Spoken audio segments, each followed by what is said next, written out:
Well, good morning. We're now in daylight savings time, and today is Monday, November 6, 2023, and I am Kenny Bulgari, your host of the party. And look at this. It's an absolutely gorgeous day down here in South Florida. It's going to be in the mid-70s, maybe the low 80s. It is absolutely beautiful. The humidity is gone. We are now into this gorgeous 6-month weather, so you should come on down and enjoy the weather. In any event, what's happening today, and what is it that you need to know to get your day started? Well, by now you know that on Friday, the NFP came in better than expected, right? So you got to think that bad news is good news for the markets, and we saw stocks surge. Traders and investors and algos all betting now that the Fed is not only in pause mode, but they are done.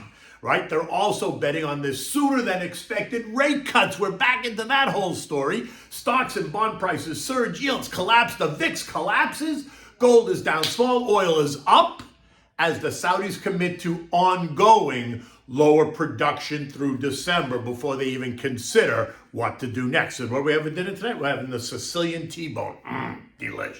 Okay, what a difference a week makes. What was all doom and gloom on the week ended October 26th turned into a spectacular week for the markets that ended on November 3rd, right? Stocks rose broadly across the board as bond yields plummeted. On Friday, the Dow was up 222 points or 7/10. The S&P was up 40 points or 1%. The Nasdaq up 185 points or 1.5%. The Russell up 47 points or 2.7%, while the transports gained 228 points or 1.6%. Now for the week, the Dow was up 5%, the S&P up 5%, the Nasdaq up 7%, the Russell gained 8%, and the transports rose 7.5%. So it was a very good week overall. Now, what caused all of this excitement? Well, JJ paused, the Bank of England paused, Janet is only bringing $112 billion in treasury sales to the market this week versus the expected $114 billion, and signs of a cooling labor market, right? Think the initial jobless claims in Friday's better than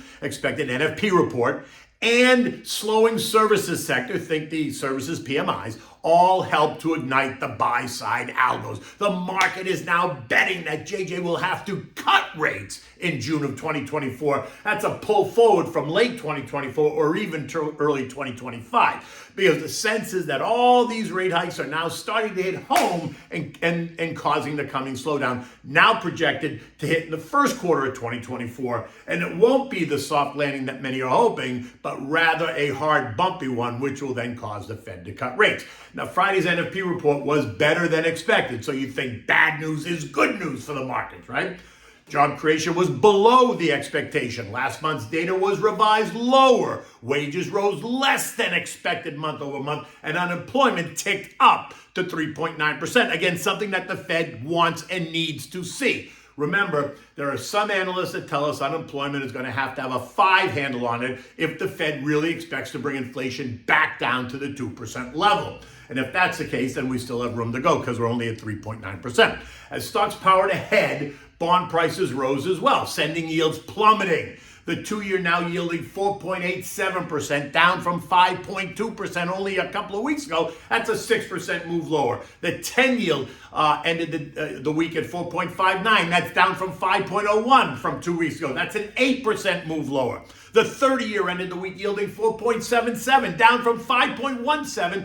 That's an 8% move lower as well. The TLT, which is the iShares 20-year Treasury ETF, gained 8%, leaving it down 11% year to date, but giving new hope in the investment community that maybe the bond market is about to come up for some air. Now, after the Fed news on Wednesday and the cooler NFP report on Friday, we also saw the 30-year fixed-rate mortgage plunge by 54 basis points over the week, all while Redfin is telling us that, guess what? Sellers are cutting prices in order to create interest in their home, as they now appear to be rushing to the market to try to lock in these higher values. And so it begins. Now, to be fair, this is typically a weak time of the year. The real test is going to be in February when the spring 2024 selling season kicks into high gear. Will sellers be cutting then, or will prices continue to rise? Well, we're going to find out in a couple of months. The VIX, which is the fear index, plunged as you would expect as the rising rate story faded. It ended the week at 1532, down 32% for the week. It's now below all three trend lines and appears to be ready to test the summer lows of 13.5, 14-ish, which would be another 10% move lower from here, which means you can expect stocks to go higher still. Gold, which has been on a tear since October 7th, has shot higher on Friday morning as the conflict in Israel continued to heat up. It tested as high as 2011 before ending the day at 1999, just a hair below 2000. Now, overnight, we saw gold trade down to 1990 an ounce as the week begins, and the markets look forward to JJ's speech later in the week. It is assumed that we're going to get more clarity at that time, but if anyone is expecting him to specifically define the next move, I'd say you're dreaming. This morning, gold is down another $4 at $19.95 an ounce. And oil? Well, it ended the week lower last week, closing on Friday down $1.60 or 1.9% to end the week at $80.89. But over the weekend, the Saudis reiterated the fact that they have no intention of changing their minds, either due to the Israeli-Hamas conflict or the expected growth in demand. And they're going to keep production levels at current lower rates through December of 2024 before reevaluating to decide what to do next, right? And while raising production is an option, it is not one that they're willing to commit to, at least at this time. So expect oil prices to hold the 80 line, if not test and kiss higher towards $90 a barrel as North America enters winter and temperatures begin to drop, and so therefore demand increases. Now, this morning U.S. futures are up. Not huge, but up is up. Dow futures up 25, the S&P's up 8, the Nasdaq's up 40, the Russell's up 4. This after a blockbuster rally that we all witnessed last week. And the story today is a continuation of the global rate cutting story that permeated the conversation last week. Remember, investors are not just assuming that the Fed is going to cut rates, but they're now including both the ECB and the Bank of England. And those cuts are supposedly coming to the market sooner than originally expected. Futures markets are now betting that the Fed will have to cut rates by 75 basis points by September of 2024, those cuts to begin in June, right?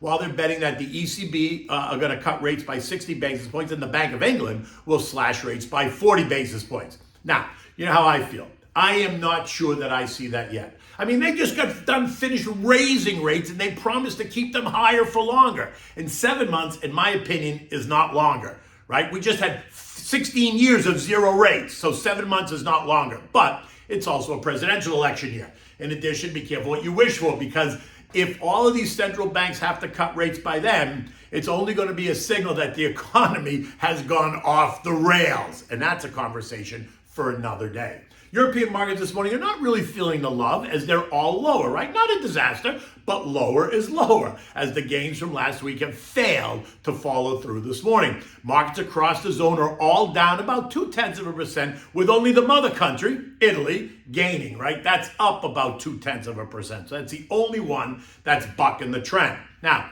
the S&P closed at 4358 on Friday. That was up 40 points alone, leaving it now up and through both the long-term intermediate trend line and both the long-term and the intermediate term trend lines, right? Those were resistance. Each move up and through causing the algos to go into buy mode overdrive.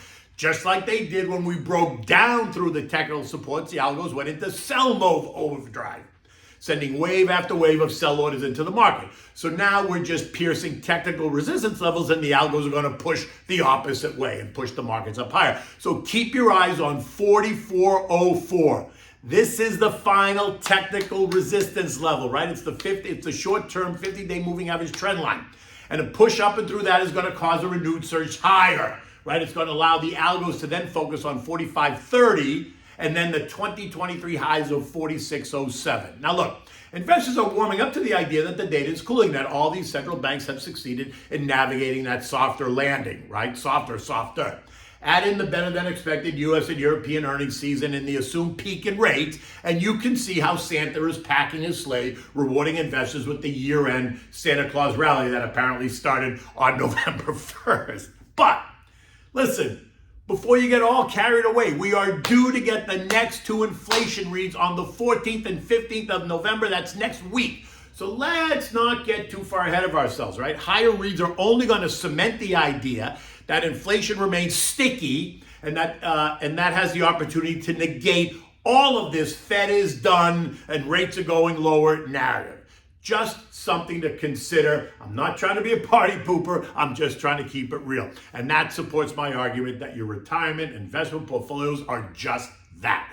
Long-term accounts that need to take on a long-term view. They are not day trading accounts, and that should get whipped around, right? Create the plan, execute the plan, and keep the end goal in sight. Keep some mad money in a separate account if that's what you want, and use it to make your short-term bets back and forth if that's what keeps you, it keeps you excited, right? If that's what makes you happy, then do it. But the long-term account is a long-term account that should be viewed that way, right? Now, I'm always willing to discuss it. Feel free to reach out because I'd love to talk about the opportunity. Okay, so anyway, what do we have for dinner tonight?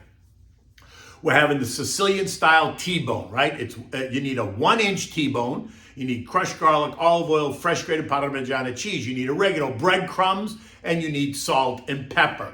Now you want to begin by, you want to set your oven to broil, right? So it's on high. Take the rack and move it down to the second level. Don't put it right up against the broiler, right? Now begin by marinating the steak in the garlic and oil and olive oil, making sure that you massage the steak on both sides so it gets nice and all coated, right? You don't want to drown it in oil. You just want enough to massage it. Think about when you go out and get a massage, the amount of oil that the masseuse uses when he's massaging your arms and your legs. Now, next, on a separate plate, combine the breadcrumbs, the cheese, the salt and pepper, the oregano, and mix that all well. Now take the T-bone after you've massaged it and dip it in the breadcrumbs on both sides, right? So the breadcrumbs stick to the steak. Now take it, put it in the broiling pan.